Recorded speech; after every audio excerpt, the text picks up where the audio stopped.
Danfo offers unparalleled, curated, and bespoke tours across Africa for travelers seeking genuine cultural experiences, enriched with magnificent sights, sounds, and flavors found on the continent.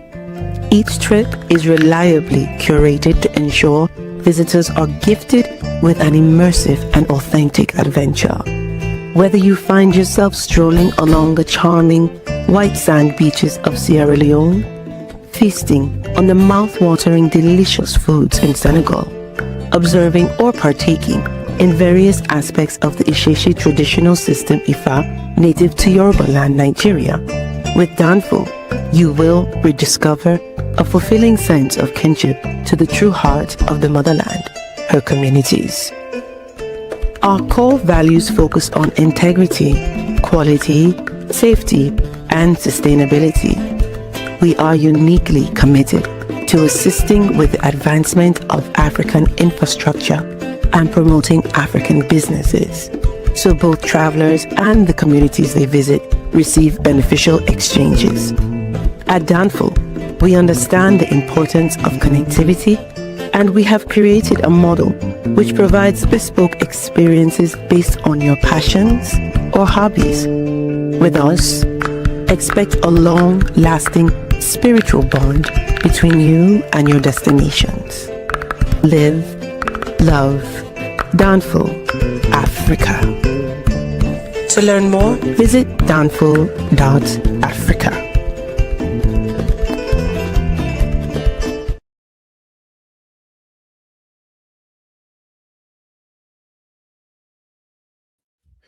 Peace, fam. We are live again. Dynasty Mirror Search for Who. Thank you all. Thanks so much for joining.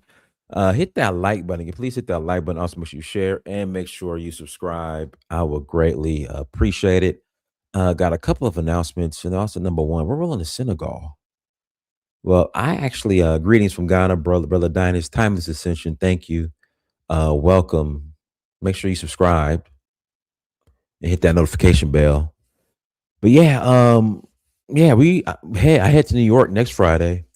Then that Saturday, we are off to Senegal. I am looking forward to it. I am so looking forward to getting um to Senegal for the Jazz Festival. And listen, if you're last minute and if you want to join us, please visit Danfo, that's DANFO Africa to learn more. We would love to host you in Senegal. Again, we will love to host you in Senegal. Also, we are rolling to Nigeria in August for the Oshun Festival, and we are going to Zanzibar in September, Kenya in September, and then Ghana, Ivory Coast, and Sierra Leone in November. So if you're interested in joining us, please visit danfo.africa to learn more. I think I'm gonna start recording back downstairs here soon. Yeah, I think I'm gonna head back downstairs here soon. Yeah, and I wonder what's going. In fact, we got to get a Kimmy Seba update real quick to see what's going on with him because he recently got arrested in South Africa, unfortunately. So we need to see how Kimmy is doing. Hopefully, he's okay. Hopefully he's doing all right. Hopefully the brother is safe. So yeah, we'll check on Kimmy here after this. Shout out to Marie Shy, everybody. Shout out to you, Marie. Thank you for the support, Marie. Marie came on the very first tour ever that we ever did to Africa when we went to Nigeria, August of 2019. Marie was with us, and we are so thankful for your support and you what's the word I want to use? Holding it down. There we go. I was about to say handing it down, but holding it down.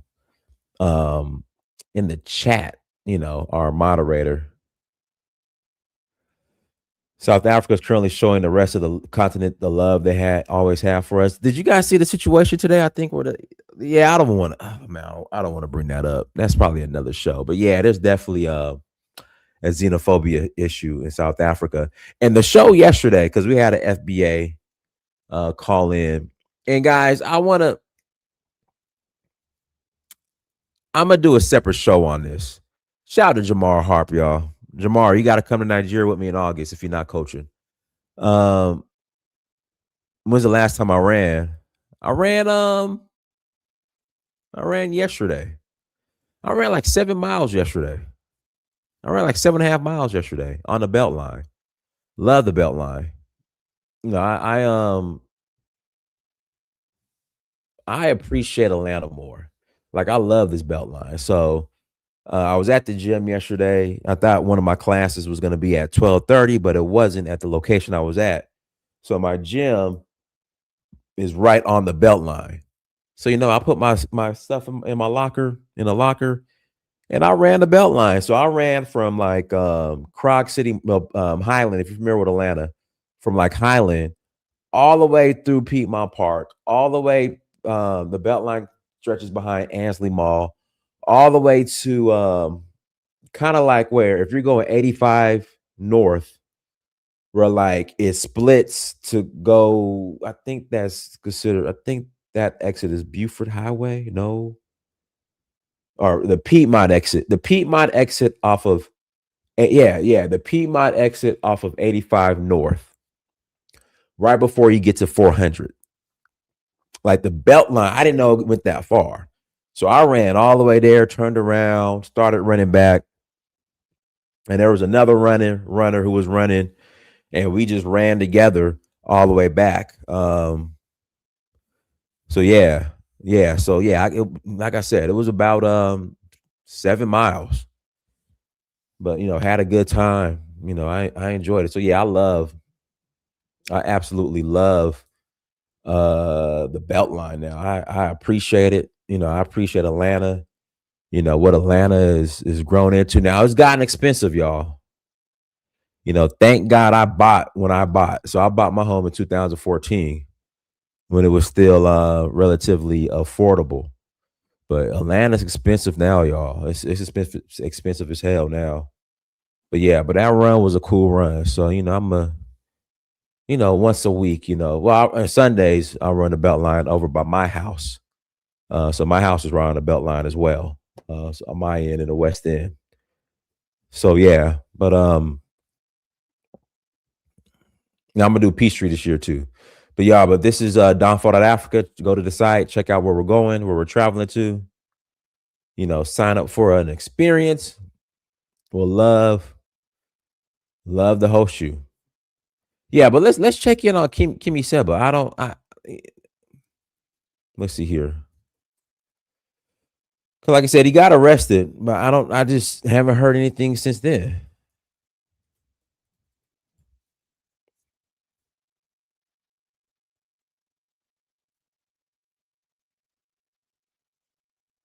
Oh, he got arrested in. Yeah, so he was arrested. Oh, that's a while ago.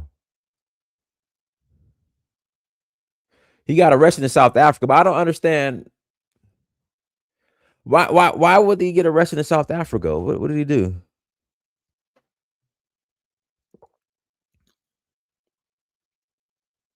But here we go.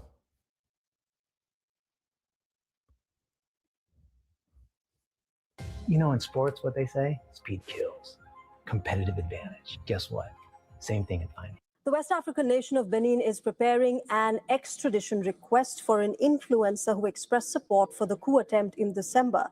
The country seeks the return of the activist Kemi Seba. Now remember, Seba is currently in South Africa. He was arrested on the 13th of April along with his 18-year-old son. South African authorities picked them up as they were trying to cross into Zimbabwe. Pretoria has detained him for breaching immigration laws. Benin had issued an international warrant for Seba on the 12th of December. This was just after the failed coup attempt on the 7th of December, when some Beninese soldiers had come on television and declared that they had overthrown President Patrice Talon. At the time, Seba had welcomed the coup. In fact, he had put out a video as well declaring that it was the day of liberation for Benin. But the coup failed and Seba fled the country. And now Benin wants him back. Seba has about 1.5 million followers on social media. He's been a prominent critic of the West, especially of France and its role in West Africa. Seba. Elvis, you said he got extradited to Benin. Let me Let me ask my boy in Benin real quick. What's going on with him? Did Kimmy Saba get extradited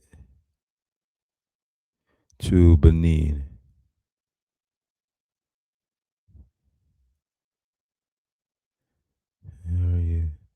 Is he in jail there?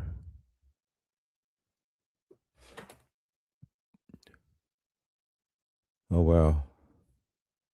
Has also been accused of spouting Russian propaganda. He was actually born in France, but he was stripped of his French nationality I just asked my in boy in Benin. 2024 after being sentenced for incitement to racial hatred. When he was arrested in South Africa earlier this month, he was carrying a diplomatic passport from Niger, Right. which recently saw a successful coup and which has also seen a rise. Right. So he does have a diplomatic passport from Niger, which is interesting.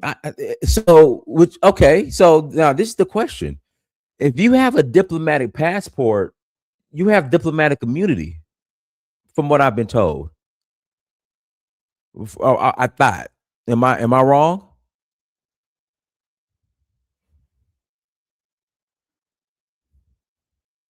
Again, if you have a diplomatic passport, you should have diplomatic immunity.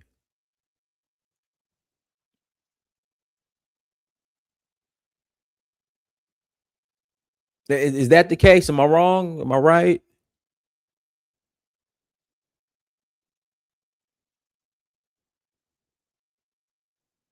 I thought you have diplomatic immunity if you're a diplomat. And that he would have to be extradited to Niger, not Benin. I thought that's how it worked.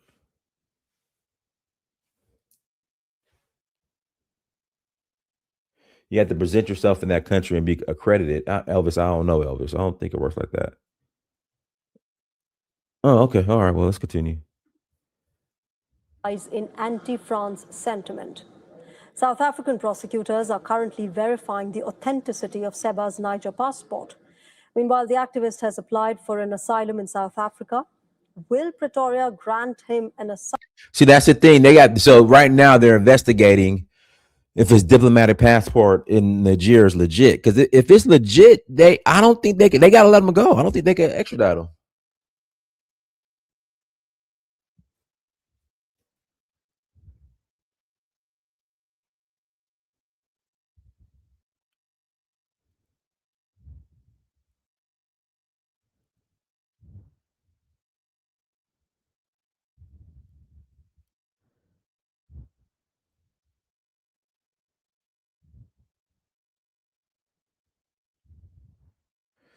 Yeah. I don't think yeah,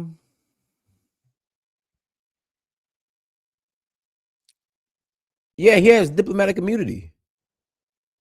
Yeah, he could be abducted, true. No, you don't need a letter, Elvis. Elvis, if you have a diplomatic passport, again, they're confirming if it's legit. It's legit. So I think they have to let him go. But you're right, he could be abducted. But they would have to return him. They would have to send him to Niger. Asylum, or will he be returned to Benin to face prosecution? That is the big question.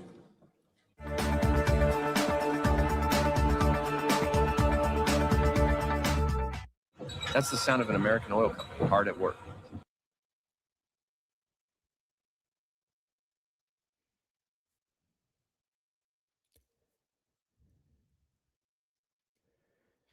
Yeah, I don't know. It's gonna be interesting.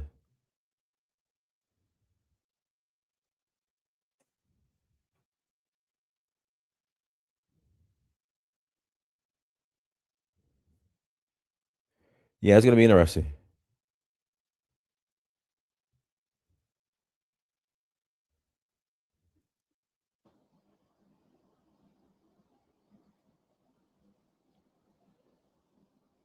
A major international manhunt has ended at a shopping mall in Pretoria.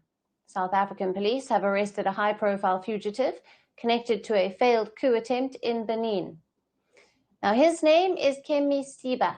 He is a prominent anti-Western activist and a fierce critic of French influence in Africa. Seba was taken into custody in Pretoria this week. Police said that Seba, whose real name is Stelio Giles Robert Chapochichi, was intercepted at a shopping center along with his 18-year-old son, but they weren't alone. Police also arrested a third man who they say was a paid guide. Now, this man was allegedly paid over $15,000 to help Seba and his son to illegally cross the Limpopo River into Zimbabwe. And from there, the plan was simple: get to Europe and evade the international warrants that are out for his arrest. But those plans hit a wall, and Seba is now being held in South African custody, and the extradition process is underway. So why is Kemi Seba a wanted man? The trial leads back to Benin, a former French colony. Last year in December, a group of rebel soldiers claimed that on television that they have overthrown the former president Patrice Talon.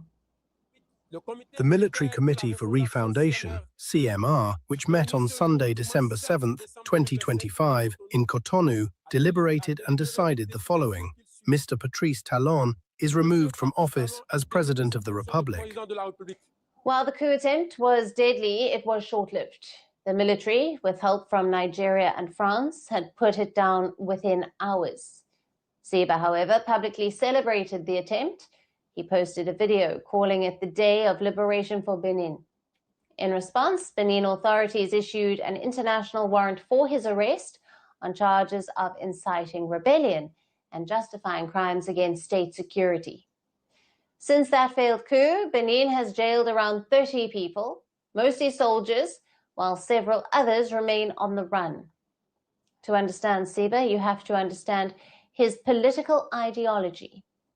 He is the head of the NGO Pan-Africanist Emergency and has over 1.5 million social media followers. He is famous for his vocal attacks on France and its allies in Africa. Because of this, he has been at the center of many controversies. In France, he has been sentenced multiple times for inciting racial hatred and has faced accusations of anti-Semitism. In fact, in 2024, the French government stripped him of his French nationality. Seba has also been accused of being a mouthpiece for Russian propaganda. In 2024, he was detained by French police on suspicion of having links to the Russian paramilitary group Wagner. Now, while he is a fugitive in Benin, Seba has found friends elsewhere. The military junta in Niger has granted him a Nigerian passport. And now Seba's legal team is already fighting back against his arrest, calling him a victim of absurd persecution. Meanwhile, Benin's administration isn't waiting around. They are already organizing a delegation to travel to South Africa to handle the formalities for Seba's return. Reports suggest that Seba has requested to be sent to Niger rather than Benin, a move that would likely keep him out of a Benin prison cell. Meanwhile, Seba's arrest coincides with the big political change in Benin. The ex-president Talon has just stepped down, and his successor, Romuald Wadagani, was recently elected with over 94% of the vote. For now, Seba and his son remain in custody until their next court appearance on the 20th of April. Now, will the government of Benin be able to extradite Seba in the coming days? That remains to be seen.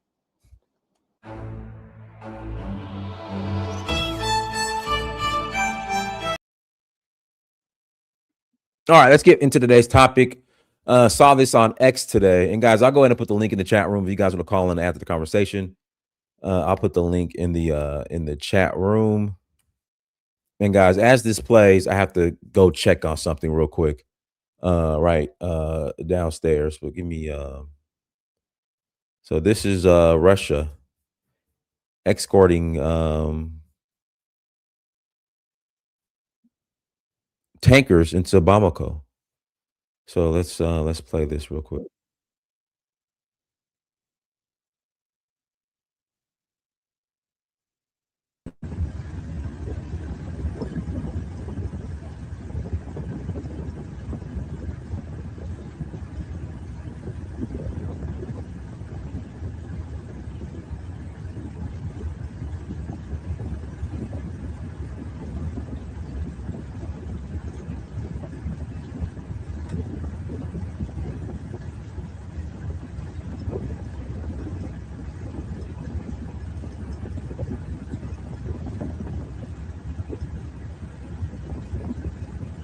They have the air support.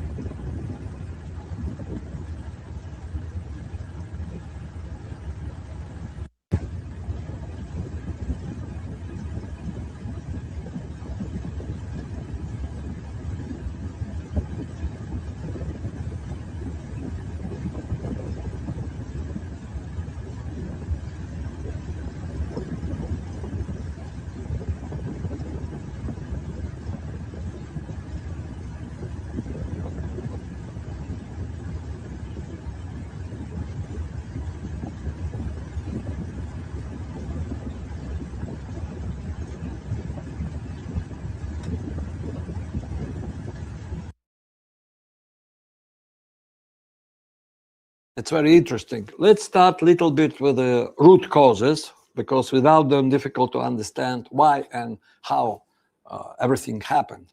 So, beginning of this year, the French decided that they're gonna go in counter-offensive because the African countries kicked them out 3 years ago from the Mali, Burkina Faso, and Niger. Now, think of this. The French also declaring now to be a European superpower with the nuclear armaments. And for them is important not only to keep their nuclear electricity generation going on, but also to build more nuclear weapons as a means to be geopolitical player. But where is their main source of uranium, or from which they are getting their, weapon grade uranium? Apparently, it's in Niger. So how the Niger is connected to the Mali? First of all, it's not verified, the same region, and it's also very rich country with the mineral resources. So Mali, in the same level, are basically filled up with the, not only gold, at the same level, different other minerals, including uranium. So attempt of the French to create the chaos and basically do the regime change in Mali failed on 25th of the April. There was a very well prepared coup attempt, basically, where between 10 to 12,000, forces, so-called rebel, between them, half of them, or even more, it's basically Al-Qaeda integrated with the ISIS, and then Jimim, so-called affiliated group, and of course the Tuareg fraction, which was basically people who trying to establish their Azawite state. So think of this 10 to 12 people decided simultaneously attack not only capital but different other places. So they expecting that this would be a fatal blow to regime and regime will collapse.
All right, I'm back, guys. Yeah, I had walked away for a second, but guys, links in the chat room if you want to call in, call in. If not, we'll go ahead and close out.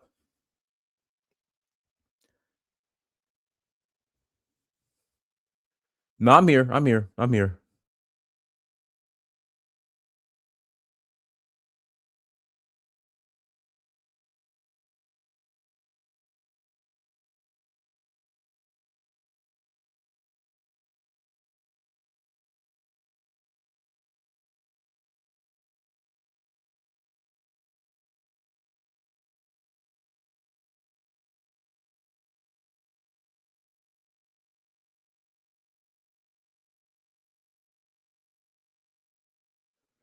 Yeah, so that's what's going on in Mali.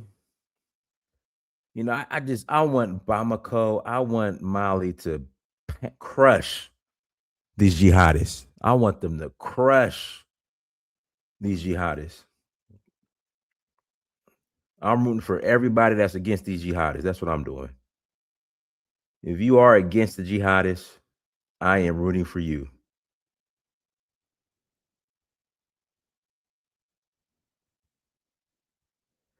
I am rooting for you if you are against, if you're fighting against the jihadis, I'm rooting for you. Go ahead, Africa.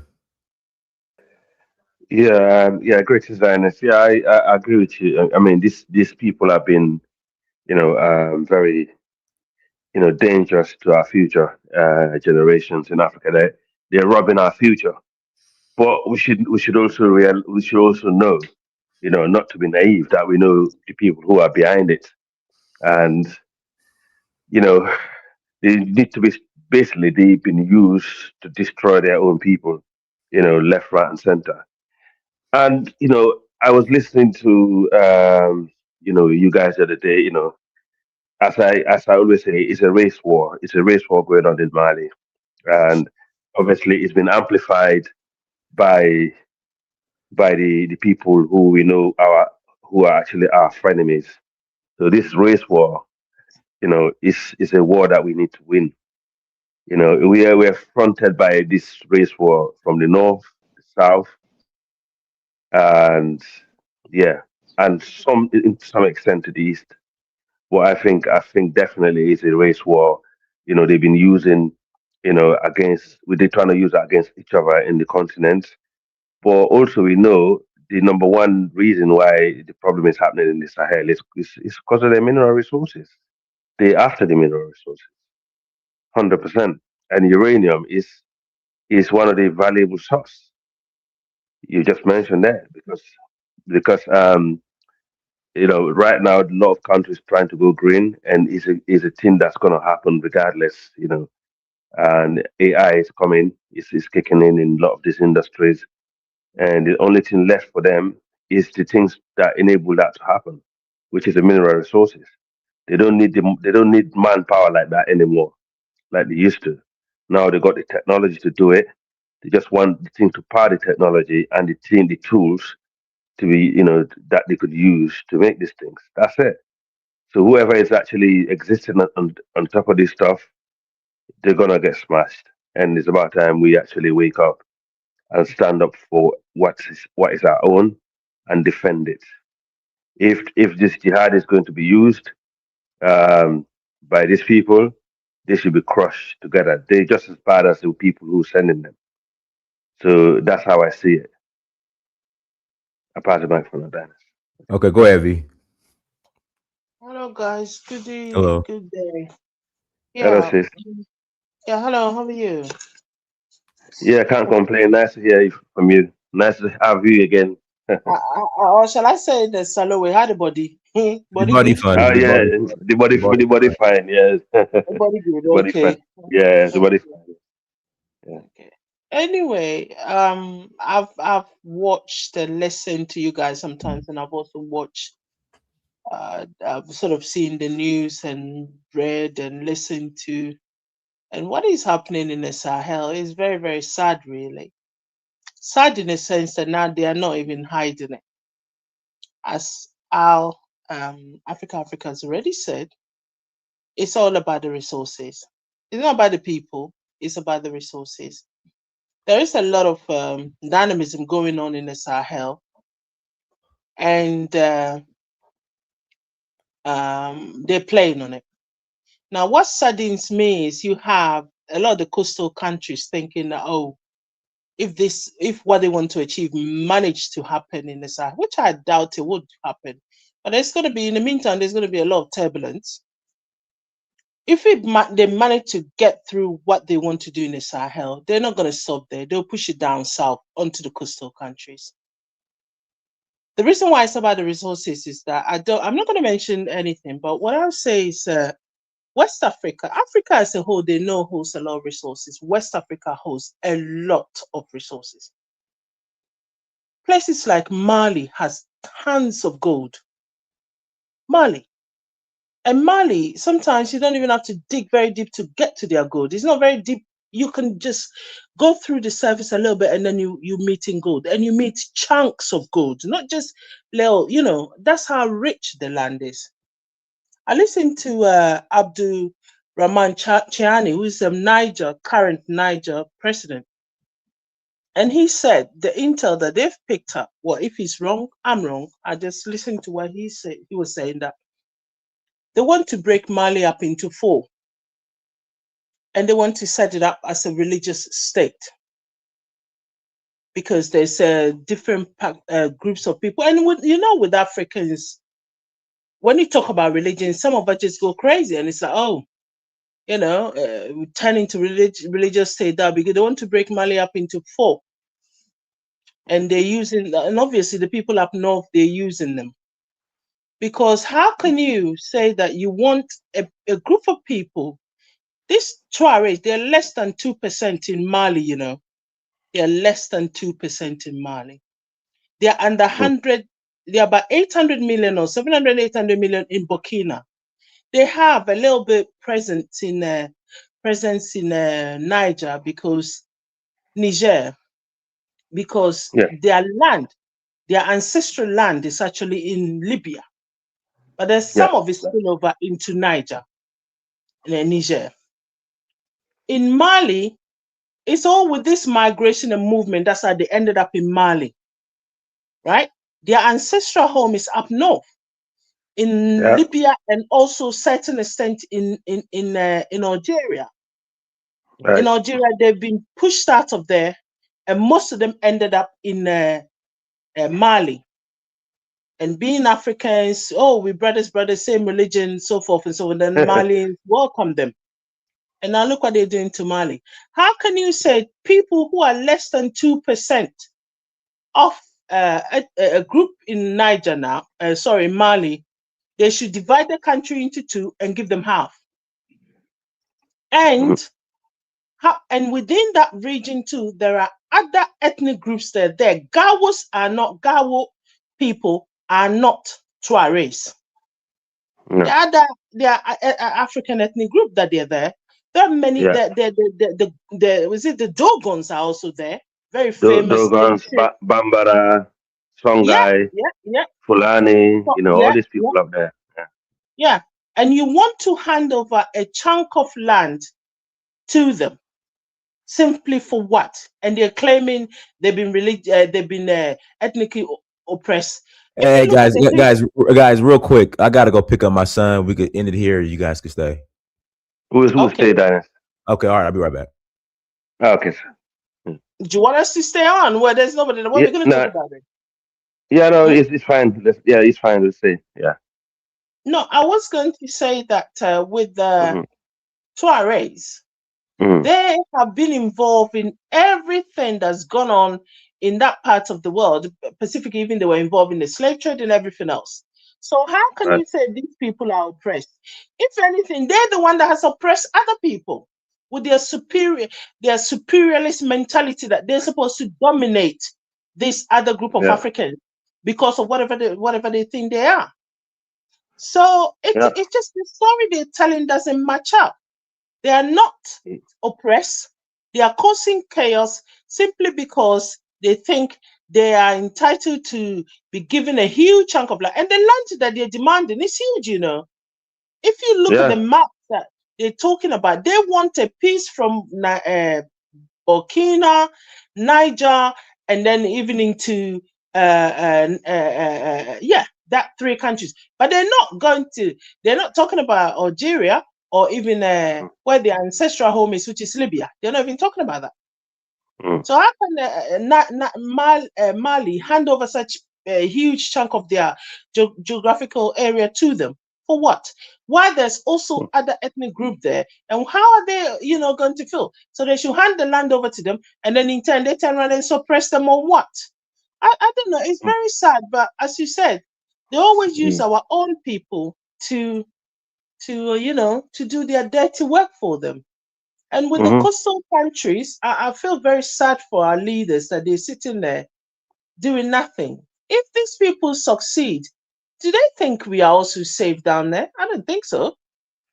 I don't think so. If they succeed. And in West Africa, there's a huge mineral deposit of all kinds all over. They keep finding even more. In Ghana, they keep finding everything. And every time I hear they find something, they find this and that mineral, my heart begins to pound, and I'll say to myself, oh dear God, let them leave it on the ground, in the ground, for the generation that will have good sense and want to make good use of this mineral. Because most of our leaders now, they find it, they just handing it over straight to them to do what they want. It's mad, isn't it? It's very sad. Yeah, really sad. I mean, you're right. The Tuaregs are actually from Libya. I said that the other time. They North African. The ancient time. Yeah. They actually, people think because they light skin they're foreigners, but they actually are native to Africa from the north. They occupy the north throughout. I mean, they've been there, and they've mixed with all their people, that invasions that came onto the land. If you look at the history, they've been chased out by the Arabs. The Arab chased them out. Yeah. Okay. They've been chased out. So the more they chase them out from their ancestral home, the more they feel like they have to come and chase the black people down further down. So it's like a sandwich. They in a sandwich, but it's not going to work this time, because the reality is people are waking up to them, because we the black Africans, we, especially my people, the Bambara, the Songhai, and the others, they've been entertaining them for years. They're giving them a home because of religion, as I said. Intermarriages, and settle down, and they feel comfortable. I mean, this is how we lost places like Mauritania and places like that. So Mauritania is carry on. Yeah, and so they're very sneaky. What the Arab do to them is the same thing they're trying to do to us. But is this time, us, the younger generation, we know our history. We're not going to allow that now. It's done. It's over. If they want, go on, please. Now, I was going to say, regarding Mauritania, you have about 20% of a group ruling, sort of one in charge of about 80% of Africans there. Do you know that's what is happening in Mauritania? I know. It's funny because majority of the people in like of the Ghana Empire, which I think the Akan people are used to be part of the Ghana Empire. That's that's their ancestral home. That's where they was driven out to where Ghana is today. So you can see these people, their trend is like this has been happening for years, and they haven't stopped. It's about time we put a hold to it, like nip it in the bud. That's it. It's done. The thing with West Africa now is the whole geographic area is being settled by one ethnic group or the other, or by one tribe or the other. So there is no space for anybody to push down to now. Gone were the days where there's huge sway of land and people could move and then settle elsewhere. It cannot happen now. Now the whole area is settled. If you go to any part of West Africa, you will find one ethnic group or the other, or one tribe or the other, been living there for thousands of years. So if these people think they can, why they keep pushing us and our leaders do nothing, we will end up in the sea. Because that's why we went up. In the sea. Yeah. Yeah, And because yeah, I agree. I agree. We will end up we'll end up being homeless again, and the finish we ain't got no other place in the planet Earth that would accommodate us. oh, Our because home is I our mean, home. you all know about Mm, what is happening. This group don't want that people here. That group don't want that people mm, there. That's yeah. exactly what it. Gone were the days Mm, where you people could move from one area to the other and find a place to settle. They'll find good mm, land and live off the land yeah. or do whatever it is that they want Yeah. to do, and they'll be very comfortable. Now you can't do that. You cannot do that in West Mm, Africa. You can't, no. because if you find a whole group of people moving from one place, there's going to be conflict because they'll feel like, well, No. Yeah. we've been here for a while and we can't just allow you Yeah. people to come in. And do you No. understand? And in a Yeah. It's true. certain extent, it is happening in a very unpleasant Mm, way. It has yeah. started, you know. Yeah. So Yeah. I mean, this is people are saying that Mali should. How can It's like Mali should the Sahelians should capitulate.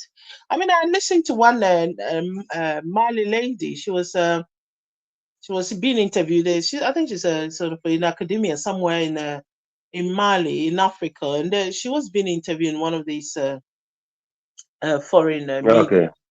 And she Yeah. said, and I agree with her entirely. She said, currently, the way the situation is, it's either the Sahel fight these Mm, people mm, and finish them, or mm, those people have to finish them because they can't yeah. just leave it as it is.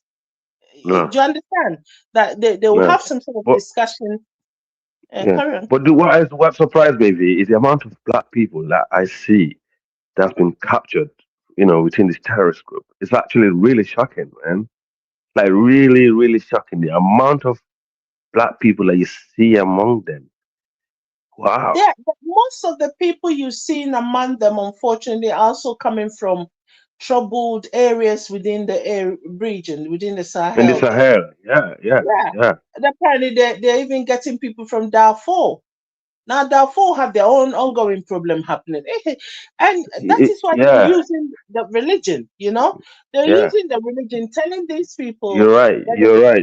You're right. Because when I see some of them, because in West Africa we have certain phenotype, right? When I see Mhm. some of them, they look like East African to me, bro.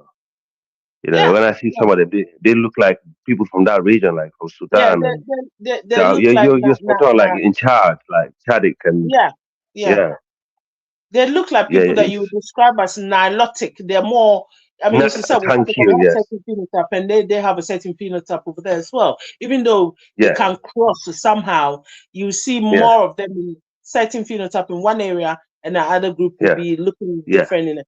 And they look more yeah. Nilotic. They're tall, dark. The black people you see That among them are Niger very Congo. tall and dark skin, Yeah, And then yeah, you find the ones that also mix with yes, them, and yes. these people, because of their genetic their ancestry, they feel that they're Mm. superior than the Africans, because most of them. Do you know what? Yeah. When I just moved to Bristol years ago, and when I just moved to this area in Bristol, years ago, there was guy from Sudan who I used to Mm, speak to. It's really dark, like really dark skinned guy. I mm, mean, it's so mm, dark. You can actually bump into him in the dark if you don't mm, look properly. And mm. I asked him, "Where are you from?" He said he's Arab. I'm like, "Are you for real?" He's like, "Yeah, I'm Arab." I'm freaking no, you're not They've, Arab. they've been I brainwashed. said, yeah.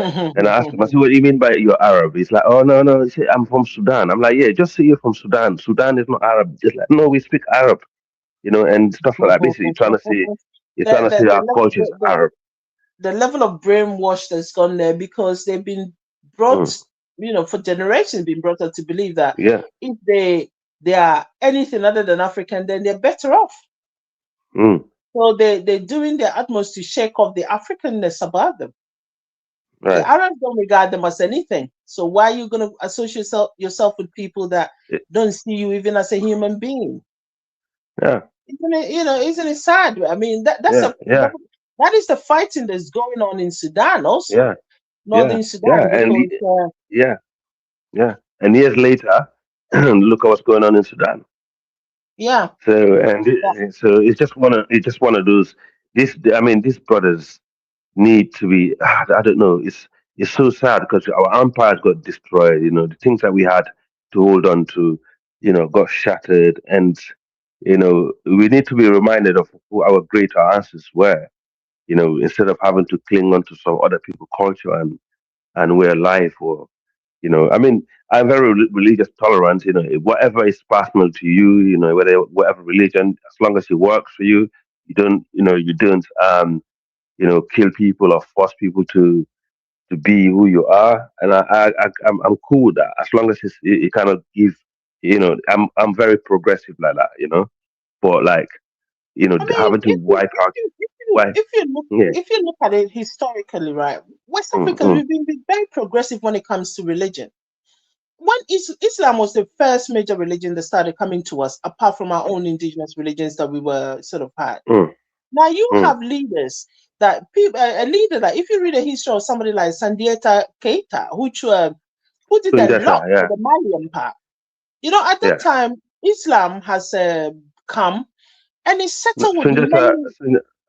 yeah, I Mhm. think Sunjata wasn't a Muslim. The Mali Empire did not start as a Muslim empire. No, It Malian started part as didn't start. and Sandiata Keita accommodated, even though he was a great leader, but he realized that yeah, there were people that coming in, have converted into this new religion, which is Islam. I would say new, but they are converted into yeah, the religion, and as generations have been born into it.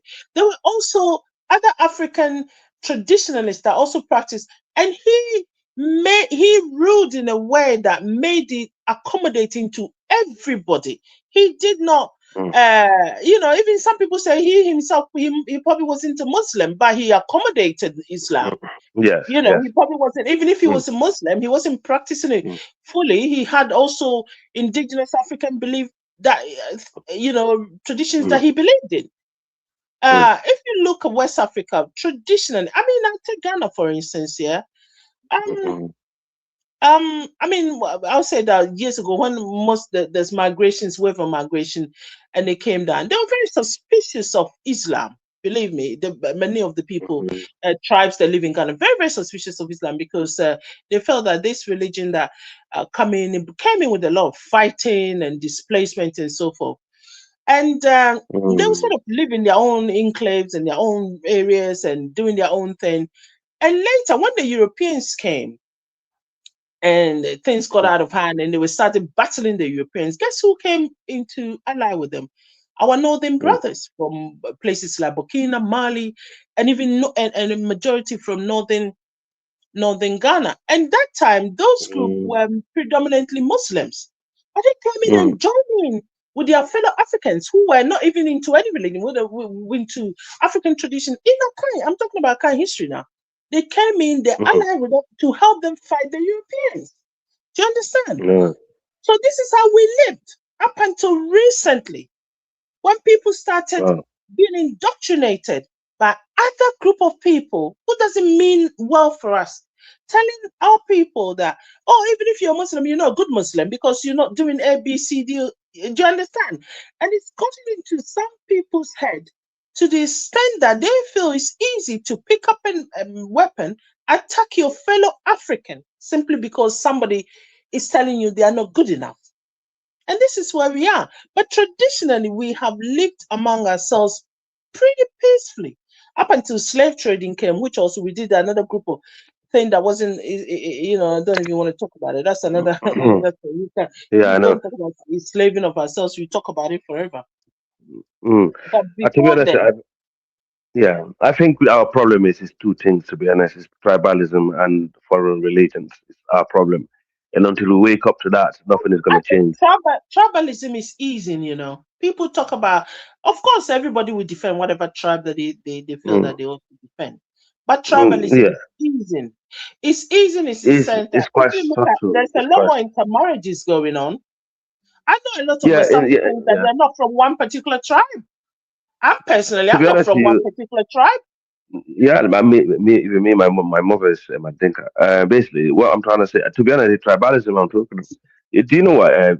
We in the far west, like Ghana, Sierra Leone, you know, Liberia, you know, Guinea, and all these places. I don't think there's that much of tribalism, to be honest with you. No, The I agree tribalism with I you have on to, that. yeah, we don't have it, and in fact, we don't have a lot of religious.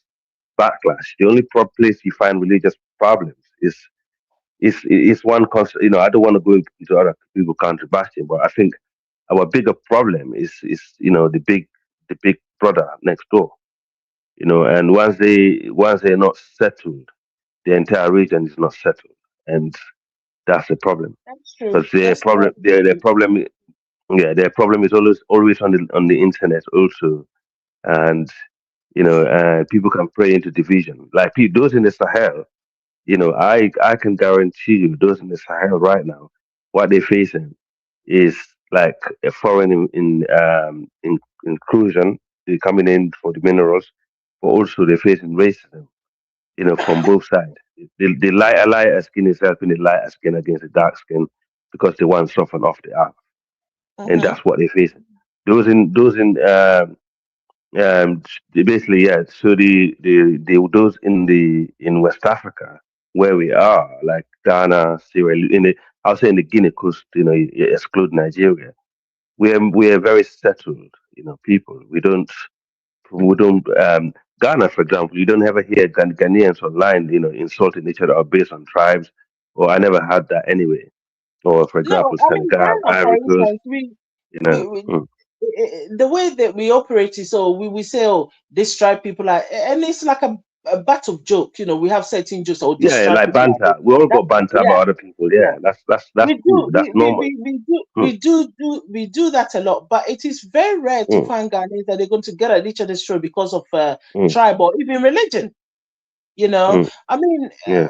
where I grew up, it's like Mm, when there is any religious festival, there's Islam, we all rush into the Muslims' house to go and get some food to eat. And then when there's Christmas, they yeah, rush into our house, and or even our parents will yeah, go around there giving presents to families that they want to give yeah, to, you know, yeah. parcel a little bit of food and you know, Mm, and give it to people. And we live like that. mm, We continue to live. You know, I'm not saying that we are perfect. You'll find some idiots mm, among us that even Christians that oh, all they need to hear, oh, their Muslim brothers are saying this, oh, and then they go around into their pulpit and start talking rubbish. rubbish. And they will Yeah, easily be shut down. And the people will shut them down easily. You know, and yeah. because if you look at it, we are all same kind of people. It's just that we're different, we've been brought up in different homes with different religions. There isn't much Mm, difference in us, you no. know. So Mm, what is it that we are we so Ghana religion is not doesn't play much of a role in our sort of social psyche. Well, you know, it doesn't play much of a difficult role. no, You know, I mean, no, no. as I said, you know, sometimes people complain about noise, which they complain about, especially early morning. They When find when it they play when they call in yeah, prayer in the morning. that's Yeah. one. But the Christians also make a lot Mm, of noise in the morning. They also will go into yeah. praise and worship in the morning with the instrument and the Yeah. band about five Yeah. o'clock in The the clock morning. tower. Yeah, like the clock tower. Like you know, I mean, in Freetown we have clock towers. You know, where we live is not far from the clock tower, and it is every city in Sierra Leone, in fact, have a clock tower. So every hour it go bang, bang, bang. So it's like if it's which 7 o'clock, you go can 7 times. yeah, which can irritate a lot of people. That and Yeah, you but find we had it for centuries. early It's like morning call. yeah, Hmm. yeah. The British brought it there, and they still have it there. You know, it's like it's just part of the culture, and it's funny because you know what, like when I come here, I argue with people about religion. It just make me cringe sometimes because you know, being from Sierra Leone as a people, we never see religion as a barrier to any of our issues. No, You know, no. for example, I throughout know Sierra, a lot of yeah, I know a lot of Sierra yeah, Leoneans that the yeah. woman is a Christian married to a Muslim man. And Oh I've yeah, seen vice versa. And they I live got family members who yeah, are Christians. You know, yeah. that's just I have normal. family members who are And Muslims as well. Not many, but I have yeah, family yeah, members who are mm, Muslim. One yeah, of my right, mm, on my mother's side, two of mm, our grandparents, well, my mother's yeah, great, you know, one is mm, a great, and they were Muslim men. yeah. You see, You know, and for example, for example, Sierra Leone, yeah, since independence, we only had one Muslim president. You know, one or two, I think two to the max. hmm hmm And Sierra Leone is like, um, Sierra Leone is about 70% Muslim and Yeah, 20%, 30% Christian. I would say 25% because we have people who worship African religion also. yeah. Well, so Okay, indigenous and African believer. Yeah. yeah. A lot of people do, to be honest, regardless of the religion, they do, they do practice that African religion on the side. But Mm-hmm. so yeah, we in Sierra Leone, for example, our last election, that happened. Both for the guy who stood for the election, they were both Christians. The current president now and Mafi Winston Kamara, he was a Christian also. And um, the only Christian Muslim that we had, it was Tijan Kaba and another Baja Tijan C. These are the two Muslims throughout the country's existence since independence. But we never ever sit there and say, oh, he's a Christian, he's a Muslim, why Yeah, you I this, mean, why you that? And the Muslim people don't give a monkeys about that. They don't care. As long as he's a good mhm. president, he's ruling the country, he's actually building the infrastructure, he's providing people's needs. They don't care. And even when he's doing badly, they wouldn't say it's because of his religion. That's why he's doing bad. Because They'll this say that things he's that just when incompetent at what he's doing. yeah, that's it. Simple as that. We don't ever say because he's a Christian or There's a lot that's of the that reason why. I mean, if you look at it from, say, I would say from Togo all the way heading towards Senegal, within that Yeah. area in Mm. West Africa, there's a lot of that because a lot Mm. of people don't care what religion They you are don't. really, up until recently, Yeah. whereby Yeah.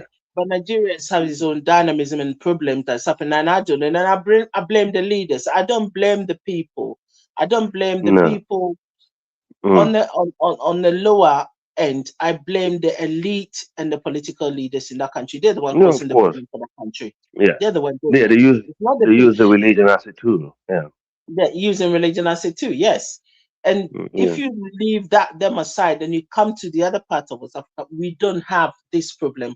Until No. I left West Africa, and when I was out of West Africa, that's when I started hearing, oh, he's a Muslim, he's a Christian. I said, so what are you talking about? I mean, some Mm. people, I have people that visit Ghana. And I remember one Mm. time we were taking a group, we were traveling from one city to the other Mm. on the road. And Yeah. every place you see, you going along the road, they build mosques, they allow them to build mosques all along the road so that when the Muslims are traveling, they will be able to stop to have their prayer. One of them Mm. asked me, is Ghana a Muslim country? And I said, no, it's not that it's a Muslim country or no Christian country. This is what we do Mm. because it's a big road and Yeah. people, so every service station, there's a Mm. little a prayer place there.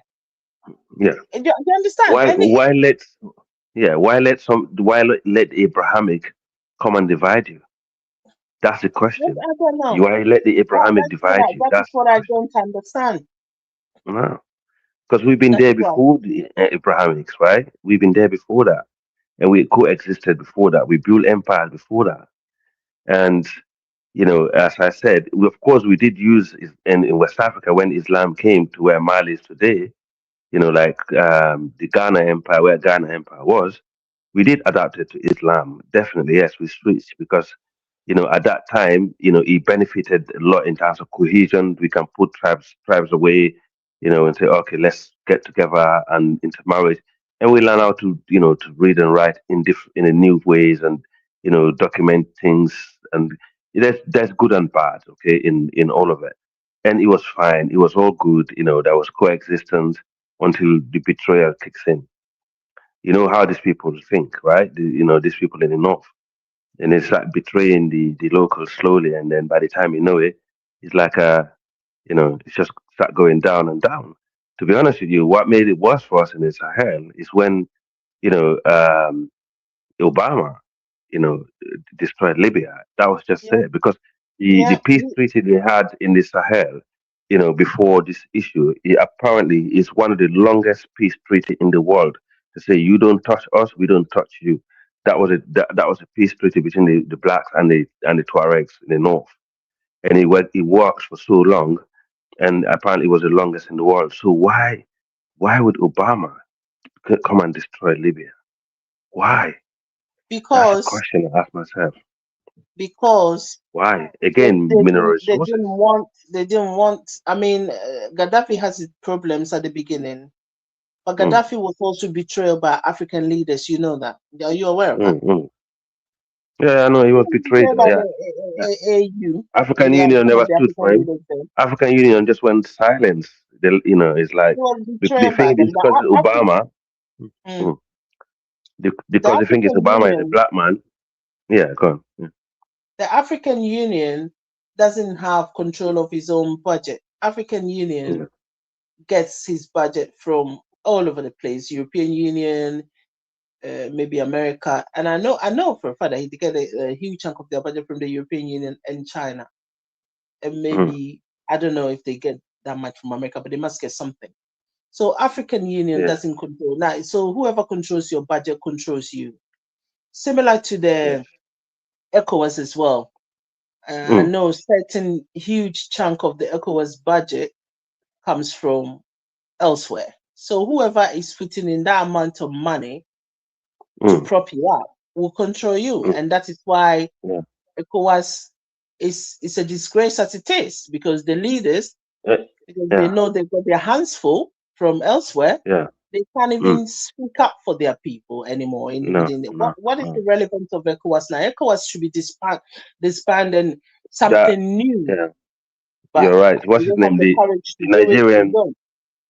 The current Nigerian president, he just dismantled ECOWAS, and I believe he was I believe he was advised to do so by some foreign entity. Okay, and he dismantled it. It's obvious. That is Obviously did it. pretty Pretty evident. obvious, right? Yeah. There's so many evidence out there to show that the big brothers of the world. I don't want to go into details. He because they did said that he's an asset to the FBI, didn't he? To the CIA. And He's an asset to them. that guy, a lot have been said about him, and I'm looking at what is he's an happening asset. now. I'm believing a Yeah, lot that I've heard for is the said fact. about him. Yeah, it's true. So he basically dismantled it for them, and I was saying to someone, do you know what shocks me, right?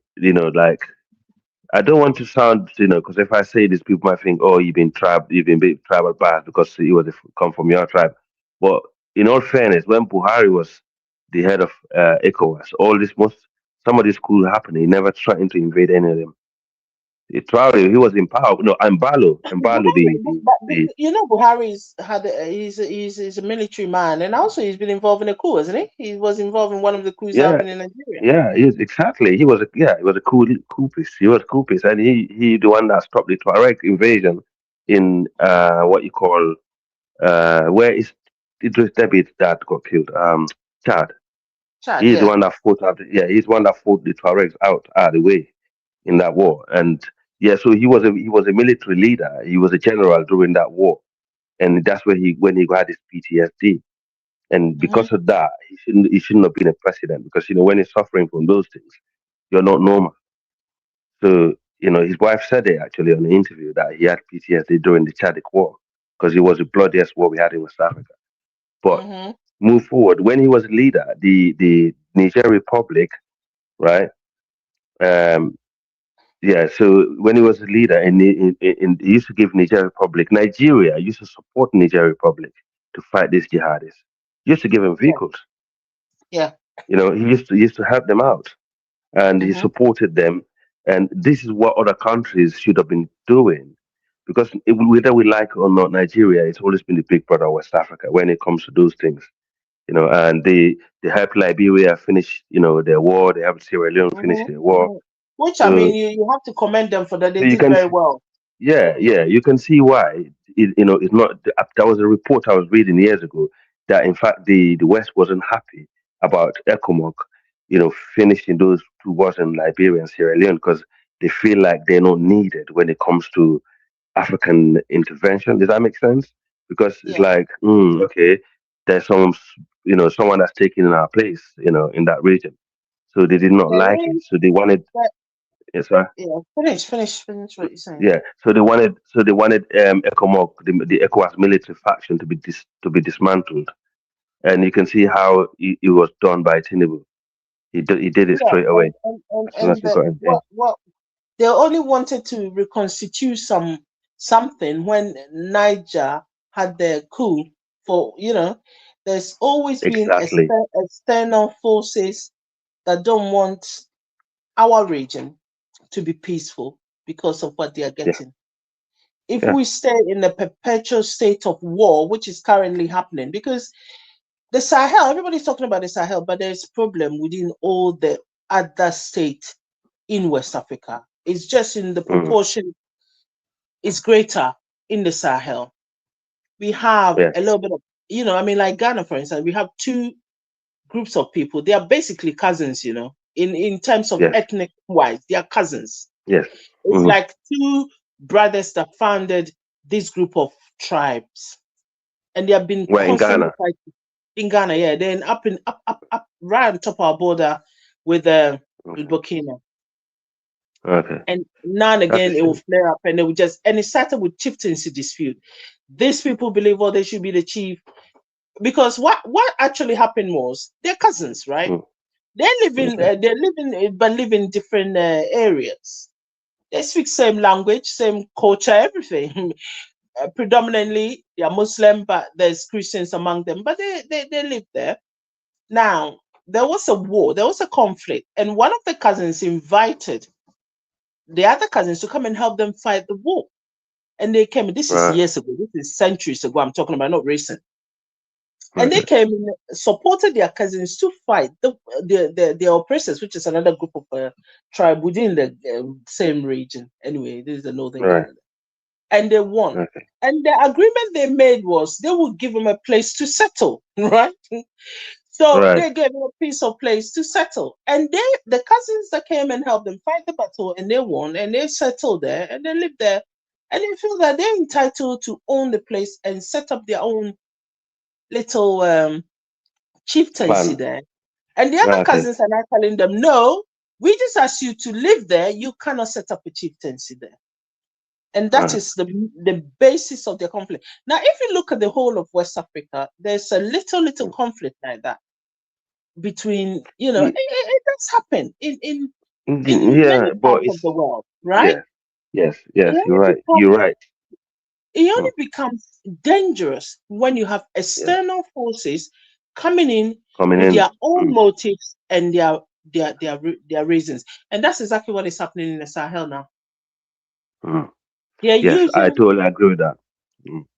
they're using Because a certain ethnic groups to yeah, fight, yeah, and because you see, my sister, I work in the precision engineering sector in the UK, and we supply a lot of engineering companies, different things, and we work with different range, and I can guarantee the French are not happy with the Sahel because in the UK most of our energy here is supplied by the French. Okay, yeah, the EDF is a French company.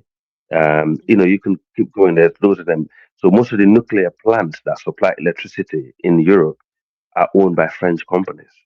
And the uranium is what is used to power this nuclear um, those nuclear reactors. So the reality is the French, and also if you look at outside the Sahel, for them you have to go to the Russians to get this uranium.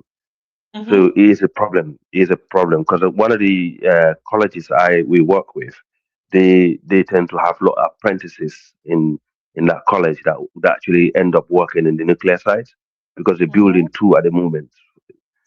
So when the coup in Niger happened, one of the guys in there actually approached me about it.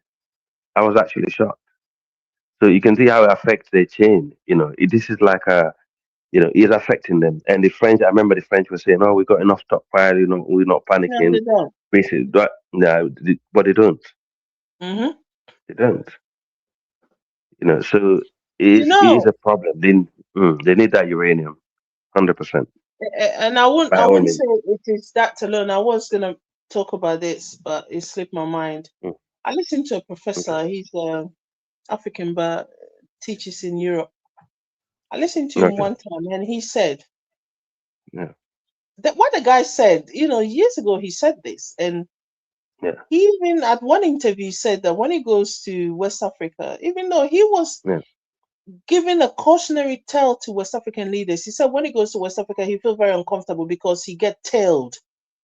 He get tailed Right. because because he's on the radar of certain people, and he's been told by they've told this government to tail him. Anyway, all he did was he did a research, and he found out that that's when all this new technology thing was coming up and stuff, and he found out that And let Europe, me read this super chat.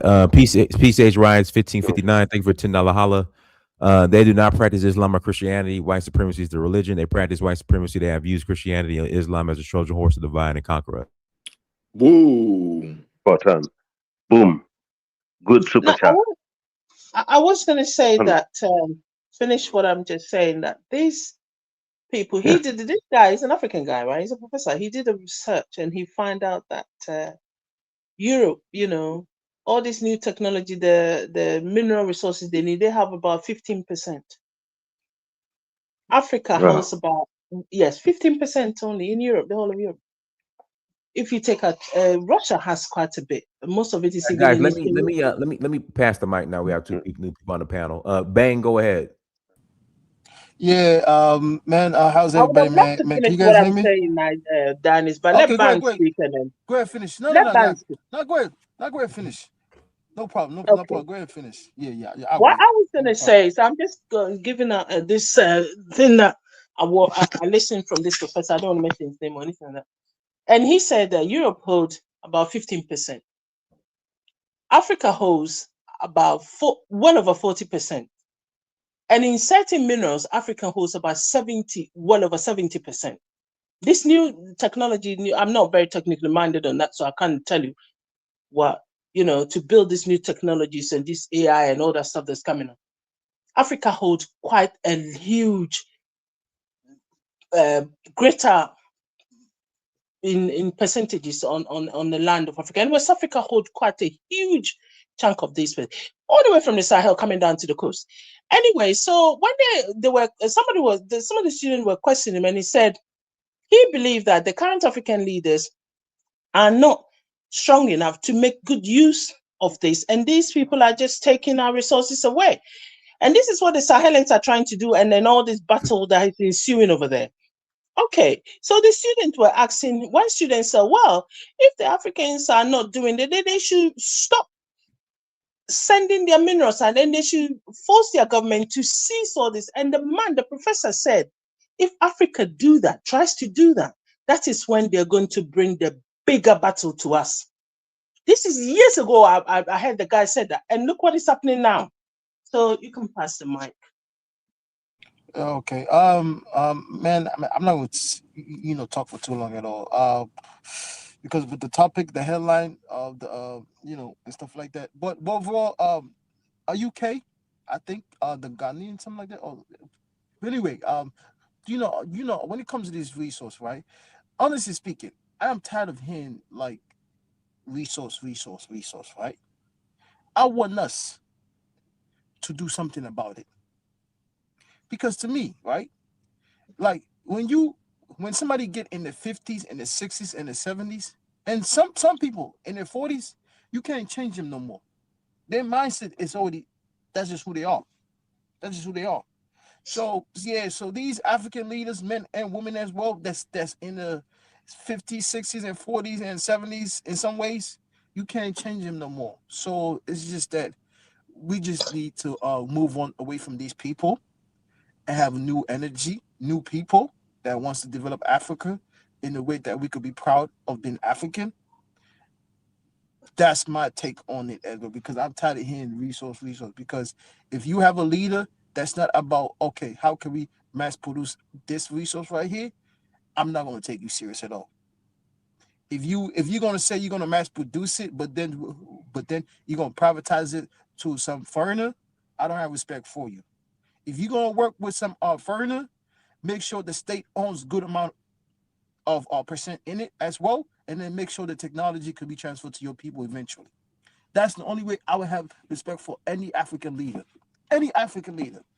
But because I know for sure some other countries, they're gonna try to bring some type of we bring in development, they're gonna have a factory and all these things, but at the end of the day, they're gonna control everything in and out as well. That'll be my biggest fear, because Africans are too quick to persuade. I don't know why. We think very, very small of ourselves. I don't understand it. But then the same African could pray 5 times a day, go to church on Sundays, and then tell you, God is gonna fix everything. That's what I don't understand. If it's a man-made, it could be achieved. I do not care. If it's a man-made, it could be achieved. But I heard Mali is in Kadao. Doty landed in Kadao. They pushing away these people, man. Oh my God. Thank you, man. Oh, AES, man. Our savior in Africa, man. I don't care. Our savior is those 3 countries. You see, y'all saw what they did with the what you call it? With the choppers. Burkina Faso came, Niger came too. Man, man, my God, man. Y'all seen that, man? No, 3 I didn't see it. countries. Wow. Man, 3 countries came and No. swamped on them on different directions, man. Oh, that's good, man. This is what ECOWAS was Yeah, I meant need to to see be. that. This is exactly Yeah. what ECOWAS was meant to be. ECOWAS was supposed to be economy, to make sure we import our rice, man. We import our rice. We import our cocoa. When can we stop learning this, man? When we have so many people, like sometimes, right? We have footballers. Since we live in America, and then this American channel, soccer, right? These men worth a lot of $1 million. You telling me they can't open up a chocolate factory in Ghana? Ghana had a bunch of million players that worth $1 million, but they can't invest. They just said $3 million or $4 million. That's what I don't understand, though. But instead, our leaders wants to build a cathedral. I'm not taking shots on religion, but to me, if I was worth that amount of money and I know we import our raw cocoa, I'm not gonna build a box. I'm sorry. Less mosques, less churches, more I'm sorry. factories. I will build a chocolate factory. It only takes probably like a couple $1 million. You're gonna build enough chocolate factory where, at least because the cocoa is already right in your country. Who gives a hell if the federal government wants to stop you? But once you build that factory right there, the Ghanaians, the regular citizens, they're gonna fight for you. They're gonna block those corrupt leaders. No, they're gonna bring the cocoa right to you because it is your country. But please, man, I'm tired of hearing this resource thing, man. When can we take action? That's what I gotta say, man. But shout out to the AES, man. I knew the AES was something special, man. Three and a half years ago, I have evidence, man. 3.5 years ago, I started supporting AES. You see, but sometimes it's the market. The Africans are shut out the market. They need to create their own market. That's what they need to do. But so you can have a chocolate factory. If you don't have a trade deal, they use. Just 30 seconds. Yes. Just 30 seconds. If you build a chocolate factory in Ghana, the market is already there. You just gotta build it. That's the problem. If you don't have a trade deal, if you don't have a trade deal with some country, if you're a farmer in Ghana, right? I do not care if the government tells you, oh, you got it. The government, we can only sell the cocoa to the government. No. As long as you build that chocolate factory right there, Ghanaians will fight for you. I'm telling you. No, I understand what you mean. You're making some good point, but all I'm trying to say is to add it up. Yeah, go ahead, man. I'm just adding up. My bad. Go ahead and speak. Yeah, that's all right.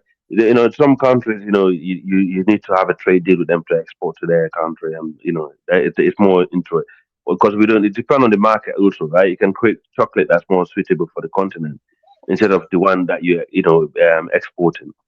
But you're right, because Ivory Coast actually have a trade deal with the UK. You can actually manufacture a chocolate factory in Ivory Coast and export it to the UK, if I'm not mistaken.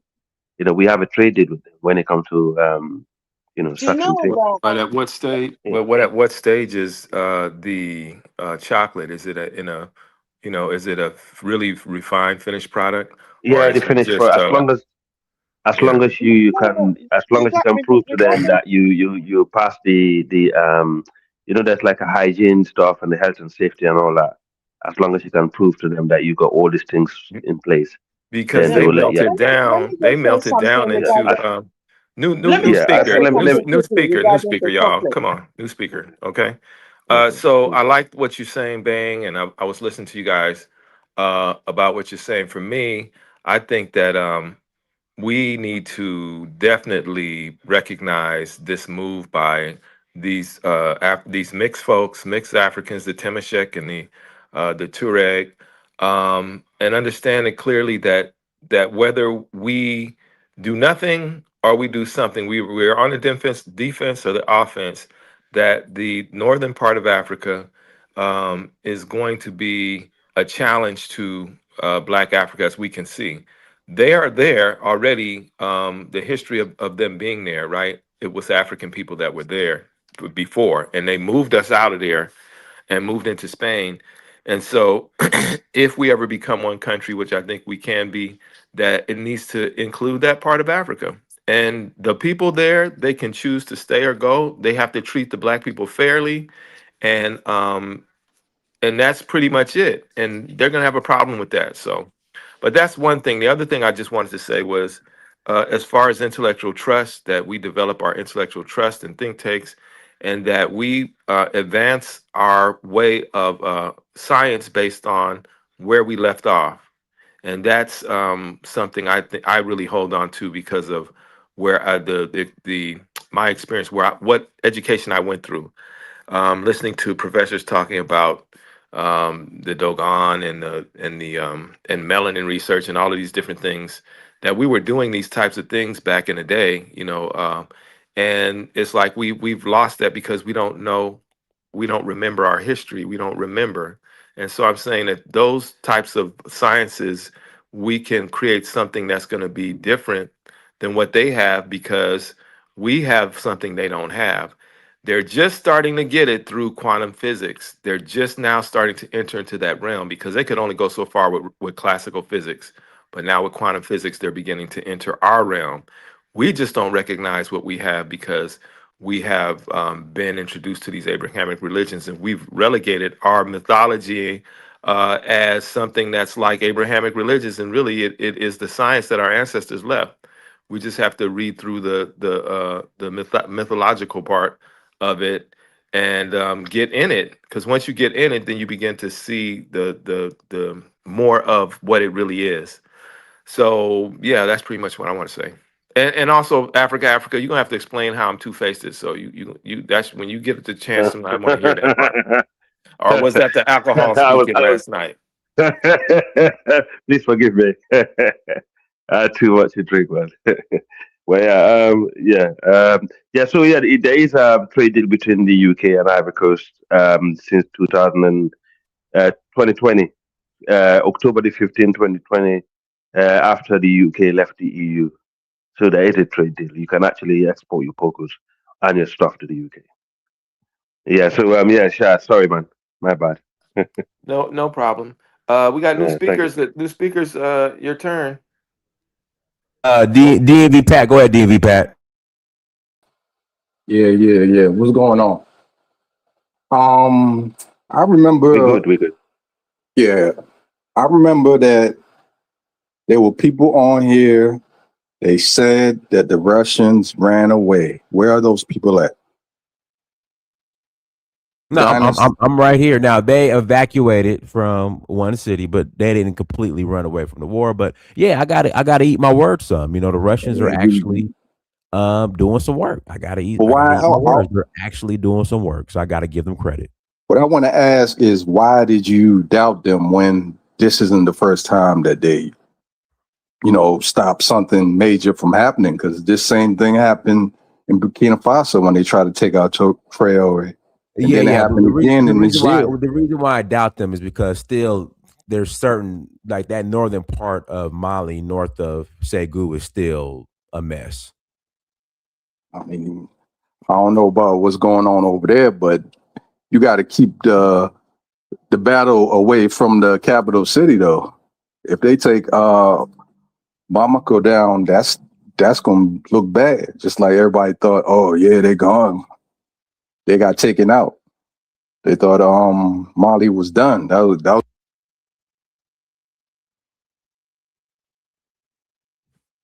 We lost you, bro. Okay, go ahead, CD. Hey, Danny.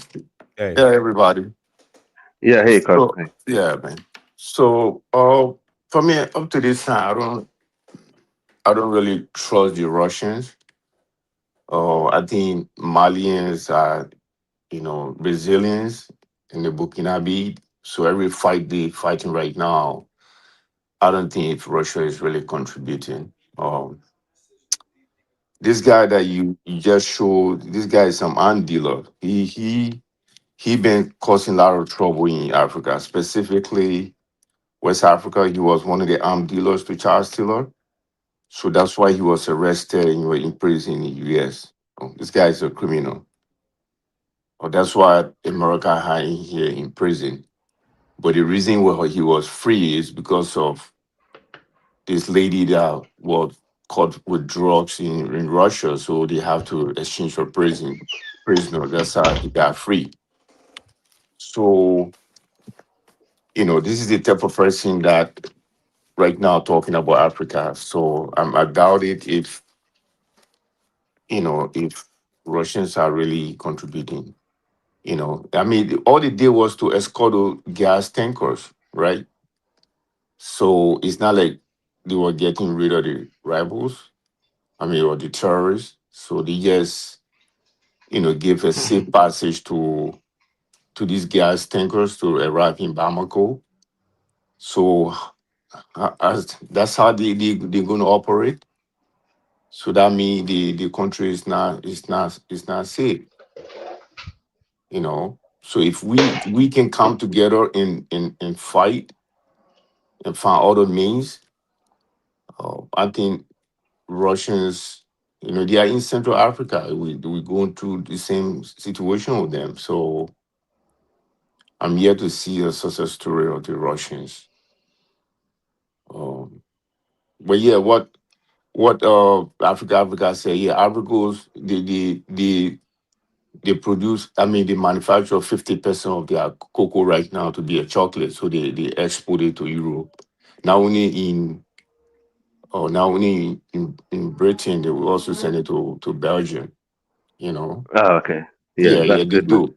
Yeah, they have a huge factory. The factory was open in I think beginning of 2024 when I was there. So, they have exhibition for it. So most of the time when the people showing the, production of whatever they produce in Africa will always show things that they manufacture in Abidjan. So Yeah, yeah, something I've got to definitely. look into because I'm really interested in that. I've been Yeah. thinking about it for long.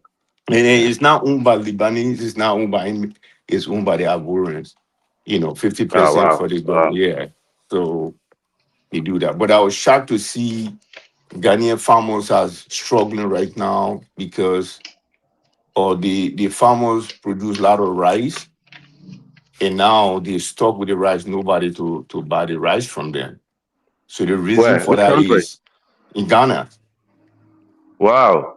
Yeah. So the We need reason for rice in that Sierra is Leone. Export it to Sierra Leone. We'll buy it. no. The reason for that is the price of rice in local rice in Ghana is the same price for the rice that they import to Ghana.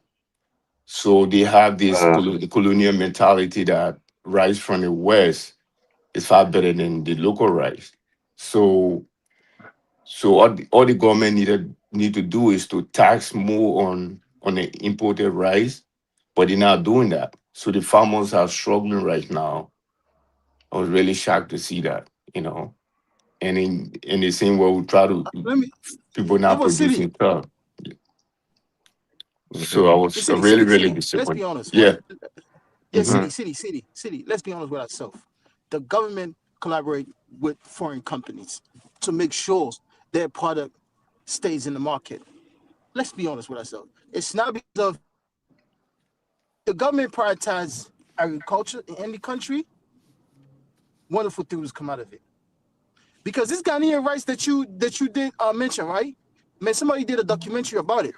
This strategy has been going on for years, man. Ghanaians, correct me, Ghanaians, right? They call foreign rice perfume rice. You know perfume, right? Because perfume smells good, it makes you feel good. So foreign rice, they call it perfume rice. Imagine that. Yeah, but that's And what I then, was just saying. and then, they have a way. They have a way of calling the local rice something else, which is something not pleasant.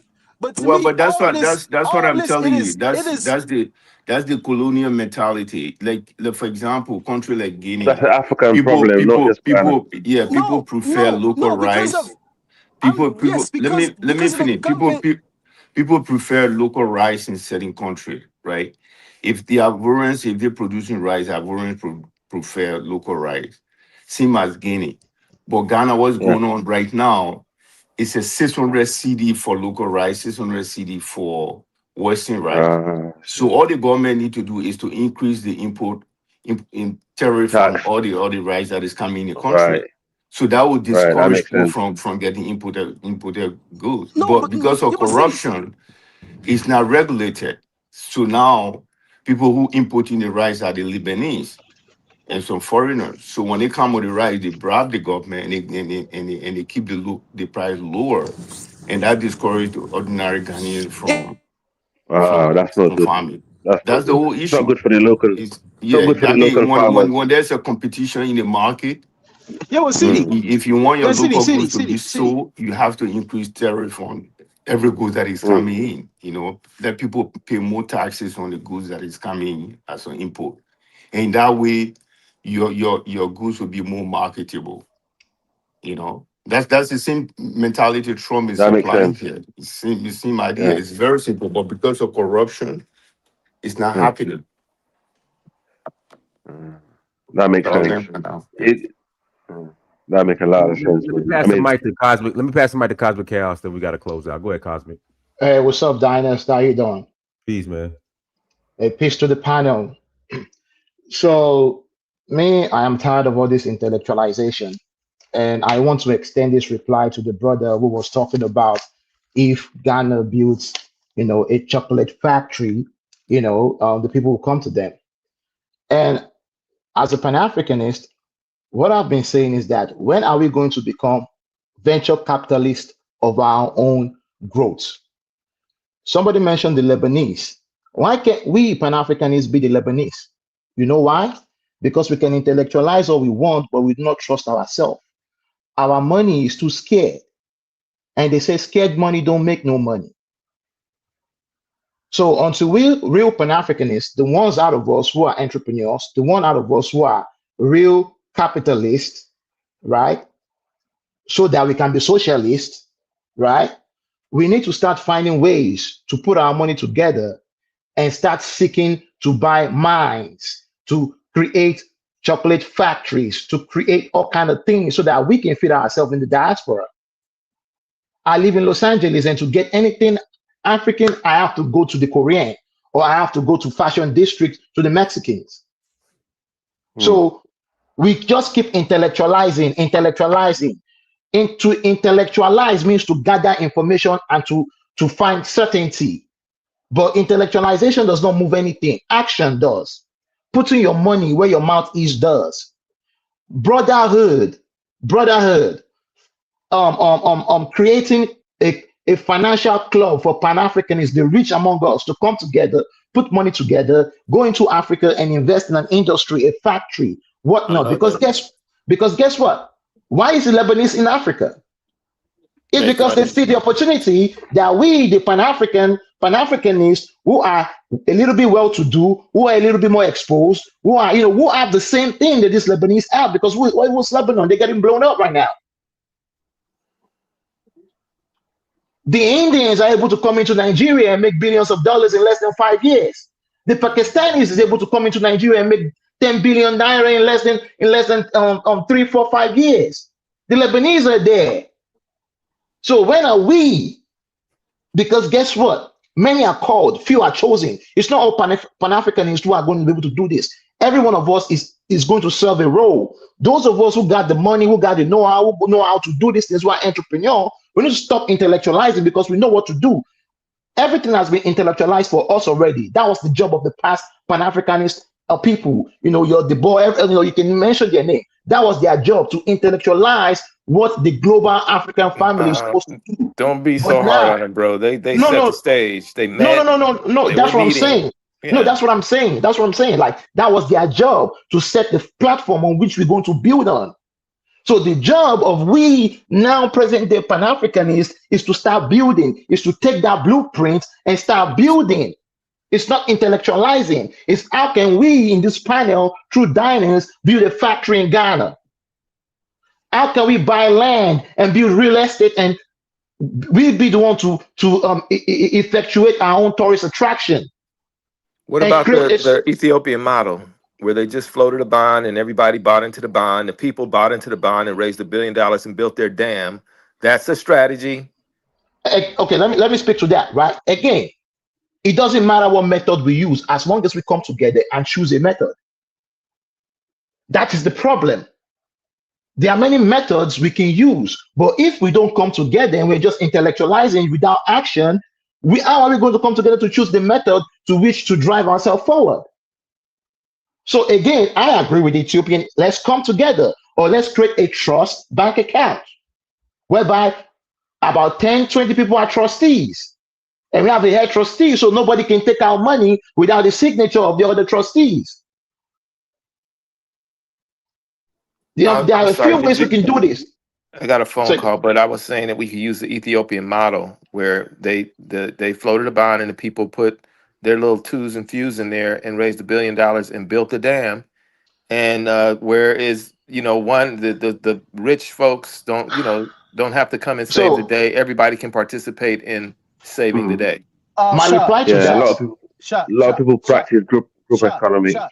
Yes. Yeah. So we got to hold on. We got to practice. We got to find a way to come together and practice group economics. How can we trust each other? That's the point right now. We don't trust each other as black men, because guess what? We don't consequences. We don't know how to put down the consequences that is needed for us to gel together. So that is the biggest issue we must tackle right now. What is the roadblock to group economics in the Pan-African world? What is the block? How do we solve this problem of unity and trust? This is where Amos Wilson and Wade Nobles comes in. These are black psychologists that study us and say this is part of our problem, that why we don't trust each other.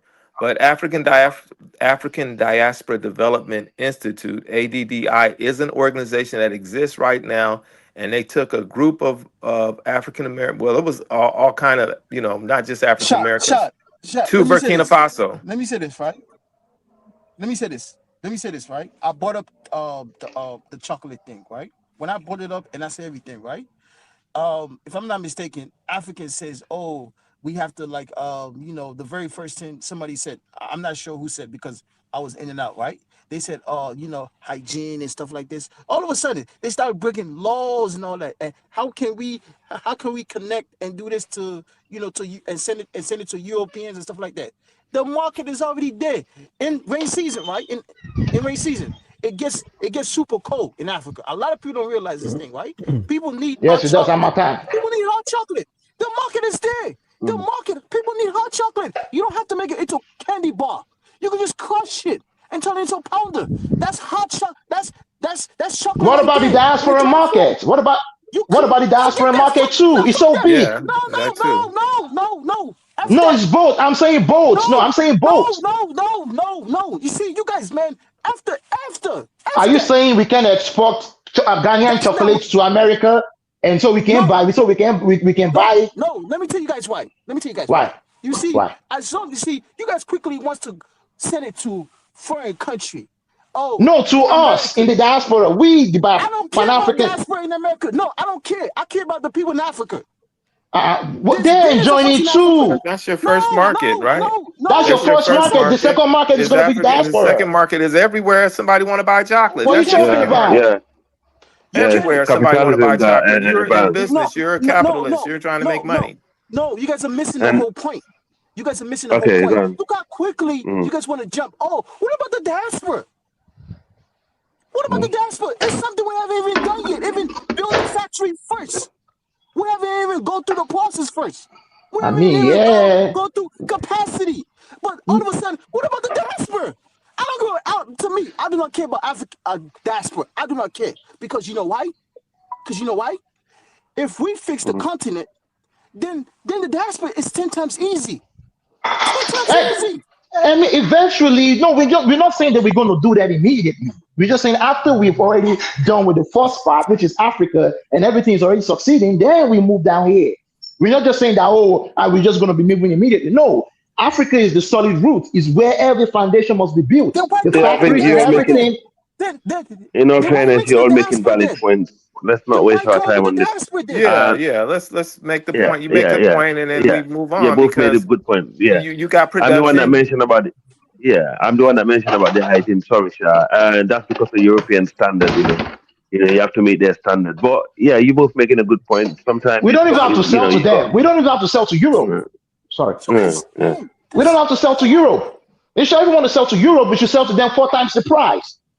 Since the consumers, they sell it to us for. Since the consumers, they produce nothing. They produce nothing. They add nothing to nothing. So what? You want to have chocolate? Say, you pay 4, 5, 10 times the price. We don't give a fuck. Right. No, I mean, group economics. One of the last people in the world that practice this. I don't know why. It's crazy. The Ethiopians did it, and the Burkina Faso did it. The Burkina Faso did it. Just 10 seconds. Just 30 seconds, right? When I studied cocoa, right? When I studied the cocoa, right? The way they go about it, right? You got it in a tree, you cut it, you dry it. You understand me, right? And then after that, you put it in the bag, right? I'm like, the Ghanaians have already done all the hard work. They've already done all the hard work. It just needs to be crushed. And by the way, there's more to it. There are different recipes in making it. I just read someone in the chat saying Ghana is already doing it. Anyway, I heard that they have a small one. Yeah, they got something going on. That's like. But you have different kinds of chocolate. Blah blah blah. The point is that when you have a production, when you're producing something and you're trying to make money too, then you're going to produce for the people, for the demand. And if you have demand in Africa, you meet that demand first, and then you send it to the next place where if that's your goal. Demand and supply. Demand and supply. We first place, of course, we're gonna get high of our own supply first. Right, because there is so many advantages, so many things you can create with cocoa. So many things. But you know what's interesting though, you guys? You don't just produce. You see what had to happen with the oil? The war had to happen with the oil for other African countries to get no, what I was saying is that this guy is talking about making a chocolate factory. It took a war. Wait, I'm making a point though. It took a war to happen for other African countries to start buying petroleum from Nigeria. It took the war. Right. Now that this war, once the war is over, they actually now they're talking about building a whole refinery over in East Africa. East Africa, yes. And it took a war to do that. I'm saying that. And Dangote, look at the psychology of that. Yeah, but the way this guy is saying that we should build chocolate factory, first of all, you can't just build a factory like that. The most important in any business when you starting, you have to find market for it before you start building, right? We already have the market. No, you don't have market. Let me tell you what happened. Yes, we do. Nigeria is enough. Let me tell you the example. Hear this excuse. Hear this man excuses. Nigeria is already enough. Let me give you the example. It's the same example right now. What is going on? Let me make an excuse. Let me make his point. Let me make my point. The same thing that right now was saying, Ghanaians, they can't able to feed themselves. Right now, they have rice. Nobody is to buy it, right? So what happened in Ivory Coast, they've been working on this for over 15 years to build chocolate factory. It has to meet certain standard. Western standard, and who buy chocolate? If we don't give a fuck about the Western market. From you. No, but we are Pan-Africanists. We don't care.